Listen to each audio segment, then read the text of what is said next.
Atos dos Apóstolos, capítulo 18. Depois disto, deixando Paulo Atenas, partiu para Corinto. Lá encontrou certo judeu chamado Áquila, natural do Ponto, recentemente chegado da Itália com Priscila, sua mulher, em vista de ter Cláudio decretado que todos os judeus se retirassem de Roma. Paulo aproximou-se deles e, posto que eram do mesmo ofício, passou a morar com eles e ali trabalhava, pois a profissão deles era fazer tendas. E todos os sábados discorria na sinagoga, persuadindo tanto judeus como gregos. Quando Silas e Timóteo desceram da Macedônia, Paulo se entregou totalmente à palavra, testemunhando aos judeus que o Cristo é Jesus. Opondo-se eles e blasfemando, sacudiu Paulo as vestes e disse-lhes: sobre a vossa cabeça o vosso sangue.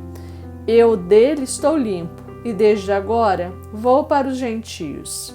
Saindo dali, entrou na casa de um homem chamado Tício Justo, que era temente a Deus.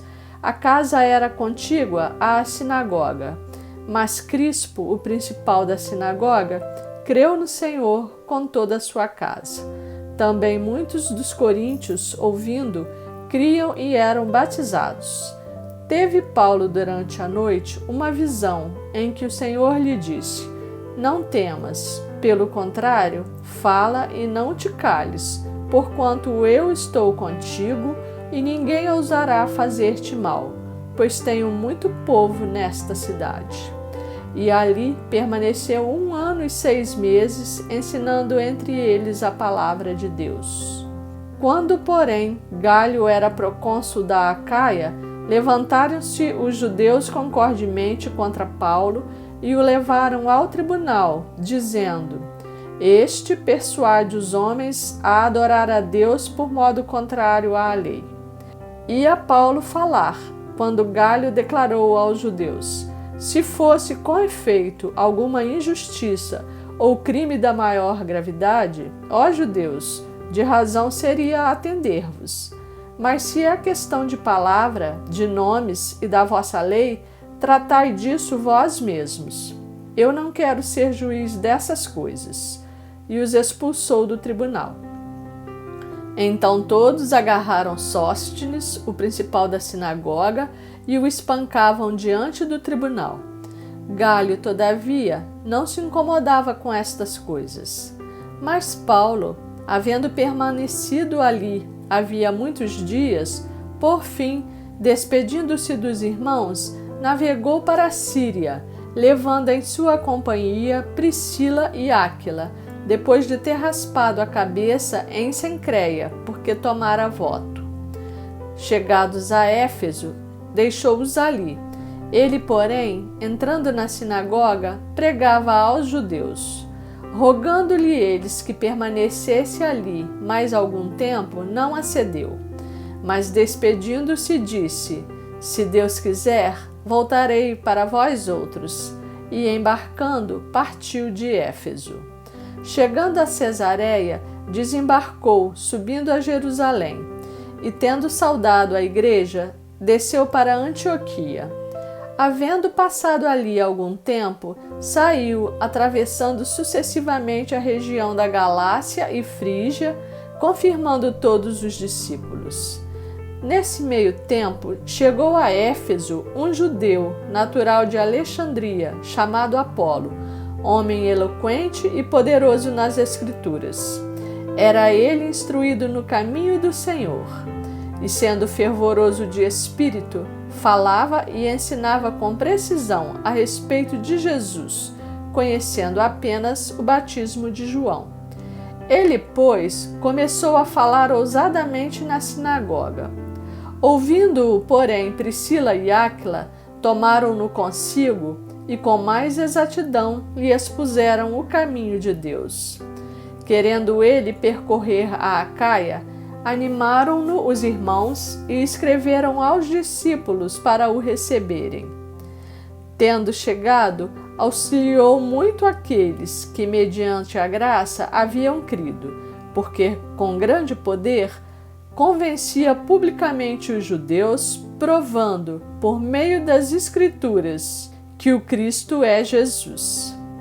Atos dos Apóstolos, capítulo 19.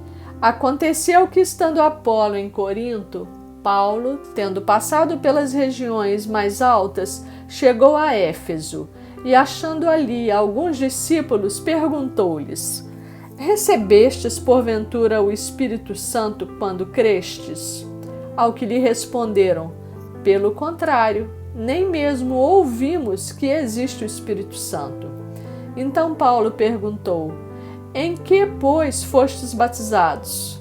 Responderam: No batismo de João. Disse-lhes Paulo: João realizou batismo de arrependimento, dizendo ao povo que cresce naquele que vinha depois dele, a saber, em Jesus. Eles, tendo ouvido isto, foram batizados em o nome do Senhor Jesus. E impondo-lhes Paulo as mãos, veio sobre eles o Espírito Santo. E tanto falavam em línguas como profetizavam. Eram ao todo uns 12 homens. Durante 3 meses, Paulo frequentou a sinagoga, onde falava ousadamente, dissertando e persuadindo com respeito ao reino de Deus. Visto que alguns deles se mostravam empedernidos e descrentes, falando mal do caminho diante da multidão, Paulo, apartando-se deles, separou os discípulos, passando a discorrer diariamente na escola de Tirano. Durou isto por espaço de 2 anos, dando ensejo a que todos os habitantes da Ásia ouvissem a palavra do Senhor, tanto judeus como gregos. E Deus, pelas mãos de Paulo, fazia milagres extraordinários, a ponto de levarem aos enfermos lenços e aventais de seu uso pessoal, diante dos quais as enfermidades fugiam das suas vítimas e os espíritos malignos se retiravam. E alguns judeus, exorcistas ambulantes, tentaram invocar o nome do Senhor Jesus sobre possessos de espíritos malignos, dizendo: Esconjuro-vos por Jesus, a quem Paulo prega. Os que faziam isto eram 7 filhos de um judeu chamado Seva, sumo sacerdote. Mas o espírito maligno lhes respondeu: Conheço a Jesus e sei quem é Paulo, mas vós quem sois? E o possesso do espírito maligno saltou sobre eles, subjugando a todos, e de tal modo prevaleceu contra eles, que desnudos e feridos fugiram daquela casa.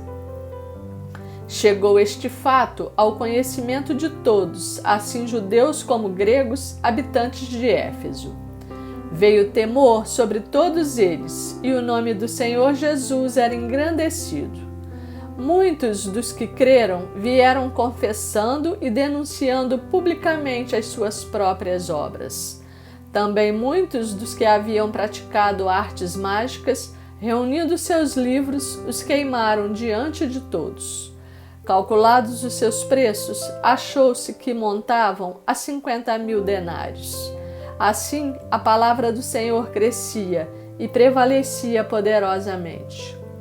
Cumpridas estas coisas, Paulo resolveu no seu espírito ir a Jerusalém, passando pela Macedônia e Acaia, considerando: depois de haver estado ali, importa-me ver também Roma. Tendo enviado à Macedônia 2 daqueles que lhe ministravam, Timóteo e Erastos, permaneceu algum tempo na Ásia. Por esse tempo, houve grande alvoroço acerca do caminho, pois um ourives chamado Demétrio, que fazia de prata nichos de Diana e que dava muito lucro aos artífices, convocando-os juntamente com outros da mesma profissão, disse-lhes: Senhores, sabeis que deste ofício vem a nossa prosperidade, e estáis vendo e ouvindo que não só em Éfeso, mas em quase toda a Ásia, este Paulo tem persuadido e desencaminhado muita gente, afirmando não serem deuses os que são feitos por mãos humanas.